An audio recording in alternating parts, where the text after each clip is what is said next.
All right, as just as an aside, the way that I find is really easy to count very quickly and get an accurate count for cues and things for what you're supposed to play, and then still concentrate on the music is not to count verbally in your head or on your fingers or whatever.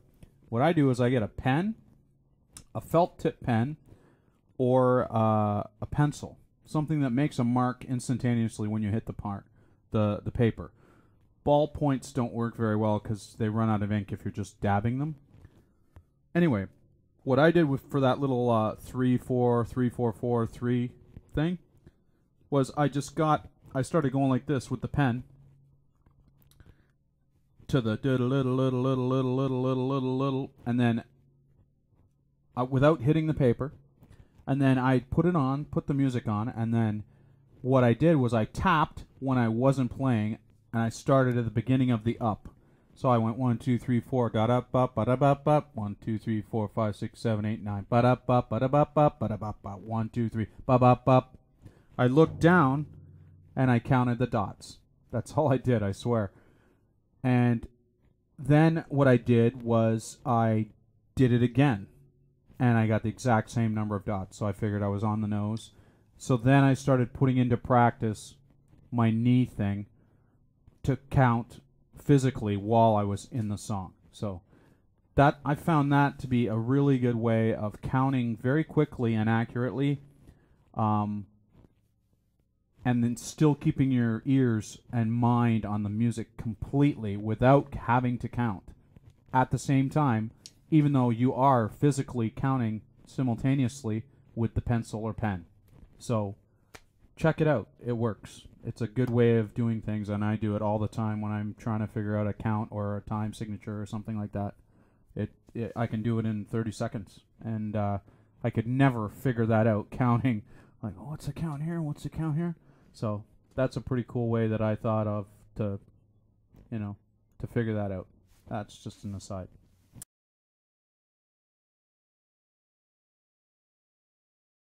Okay, so now, as I like to say, the fun begins. This brings us to about 8, 10, and the last two sections. The first section is right after the end of that.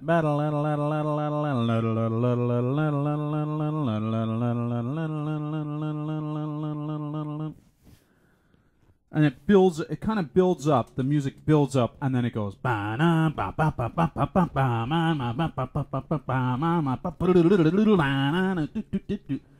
it goes up and it goes crazy for 11 bars of 11/8 time. Okay, now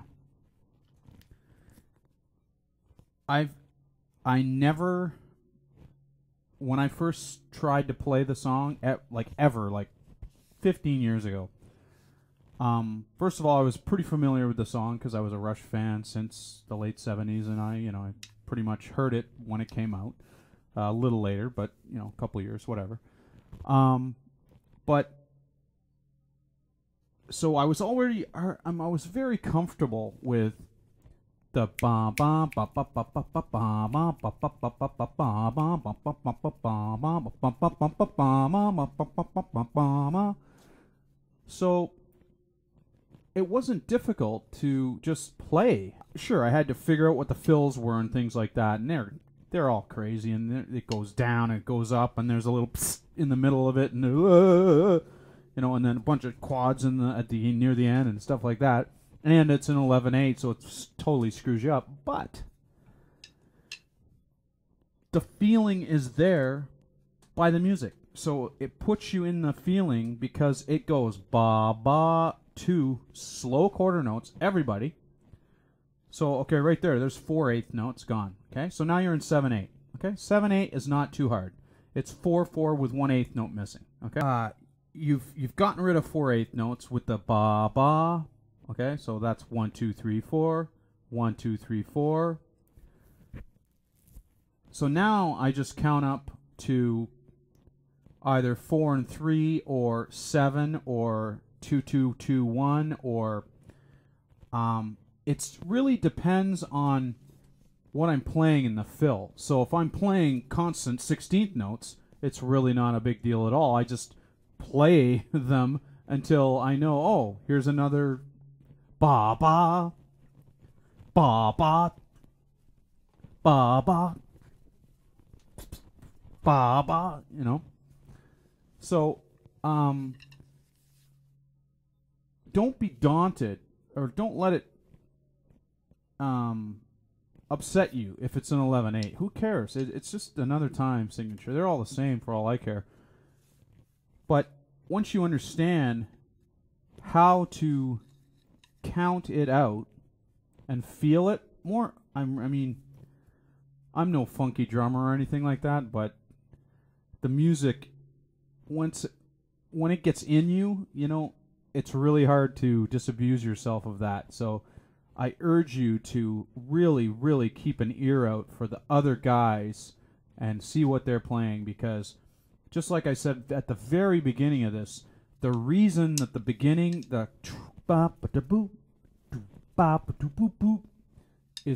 was so easy for me to play at the beginning was because I was already intimately familiar with the first 2 minutes of the song, which had no drums in it, which was just music. So this is the same thing. Sit down before you ever try and play it, and just listen to what Geddy and Alex are playing, and just that driving da da ba ba ba ba ba ba ba ba ba ba ba ba ba ba ba ba. That's the way to keep in time, you know? I mean, that's really the secret of being in the music. And then of course, you gotta know, you gotta come out on the right hand all the time and throw in a double somewhere, or, you know,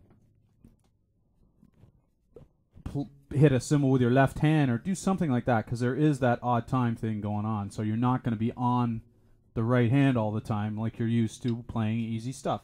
So you do have to orchestrate things and figure out what's going on. And what I'm playing is, it's the same notes as what Neil played. I mean, hey, maybe he's doing some ghosting or something that I've never seen. I've never seen him play the song, so, you know, other than the little thing after Tom Sawyer for 4 seconds. But, so, you know, I think I'm playing the right stuff. It's just that I'm sure I'm playing it differently. And especially for the fact that I have less toms and everything's in a different position, and my cymbals are different, you know. So get the spirit of the timing right, and it really doesn't matter what you're playing as long as it sounds decent, as long as you're going down when you're supposed to be going down, when you're going up when you're going up, you hit that little in the right place and things like that. You know, I get these real punters every so often on my videos commenting, "Oh, you didn't play that fill at 319 exactly correctly." Well, you know what? Okay, fine. But do you know how to play it exactly correctly? Because I've never heard anyone tell me how to play it exactly correctly. I got all kinds of theories, but then when I try and play what they tell me, it's like, no, that's not right. That's not even close to right. And it's certainly not closer than what I played. So, you know, I applaud you if you can play everything perfectly, but show me the money, you know? And I think that when I do play something wrong, it doesn't sound wrong. It sounds a bit different than what Neil did. And I fully, you know, I fully realize and admit that I don't play every song exactly the way he played it. Of course not. I don't have access to all of his every song, and that's what I'm doing here. I mean, that's why I'm doing all this, is because nobody knows how he played it. He probably doesn't even remember how he played it exactly. And you know, from the medleys, that R30 medley, he did part of this song.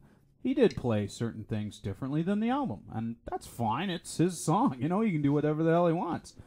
But you know, I'm just trying to interpret it as much as I can accurately from the album version